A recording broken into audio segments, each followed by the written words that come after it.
ফেরদৌস আহমেদ কুরেশির নেতৃত্বে Kings party হয়েছে, তারপর আমরা দেখেছি মেজর জেনারেল ইব্রাহিমের সাথে কিংস পার্টি হয়েছে, কল্যাণ পার্টি, এরকমের আরও বেশ কিছু পার্টির কথা আমরা দেখেছি। কিন্তু সেই পার্টিগুলোর সাথে কি এই মাহফুজ, নাহিদ এবং আসিফ মাননীয় উপদেষ্টা তাদের পার্টির কোনো মিল হবে আসলে?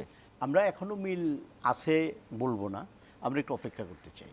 তারা রাজনৈতিক দল যদি করতে চায়, তারা কি ফরম্যাটে করতে চায়, তাদের চিন্তাটা কি, এখানে কাদেরকে সম্পৃক্ত করবে, তাদের বয়স এবং বর্তমানে যে ছাত্রদের যে বয়স, এটার মধ্যে তারা কি ডিফারেন্ট করবে, বা ছাত্র জনতার আন্দোলনে এখানে জনতাকে তাদের পার্টিতে সম্পৃক্ত করবে নাকি শুধু জনগণ ভোটই দিয়ে যাবে, এটা একটু অনেক কিছু দেখার বিষয় আছে।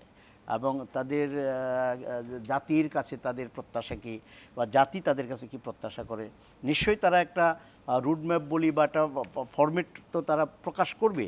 এগুলো না দেখে মন্তব্য করা যাবে না। তবে অতীত ইতিহাস যা বলে খুব ভালো হয় নাই, একটা সময় লাগে। আমি বলতে চাচ্ছি যে অতীত ইতিহাসের কিংস পার্টি আর এই ছাত্রদের যারা এত বড় একটি অভ্যুত্থান ঘটালো, সেই দুইটি দলের মধ্যে কি একই মিল হবে?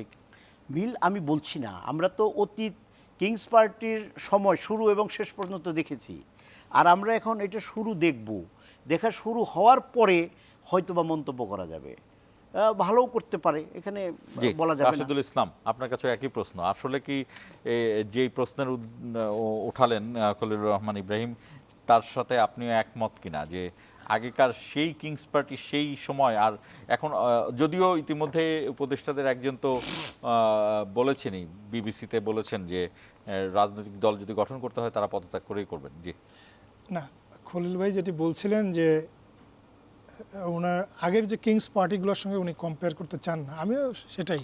কারণ আপনি যদি দেখেন যে জুলাই বিপ্লবের মতো এরকম একটি অসাধারণ কাজ, যে শেখ হাসিনার মতো নিষ্ঠুর স্বৈরশাসককে যাদের নেতৃত্বে, কারণ তারা তো ফ্রন্টে ছিল, এটা তো বাস্তবতা, যাদের নেতৃত্বে এটি সংগঠিত হয়েছে, পিছনে বিএনপি বা অন্যান্য রাজনৈতিক শক্তি, সামাজিক শক্তি সবাই ছিল, যারা ছাত্ররাও অস্বীকার করে না যে সবার সম্মিলিত প্রয়াসে এটি হয়েছে। না, সেটা অস্বীকার করে না বলেই তো জুলাই যে ঘোষণাপত্র যেটি, এটি তো ওই কারণেই তো আসলে বিলম্বিত হচ্ছে, বা তারাও এটা মেনে নিতে বাধ্য হয়েছে।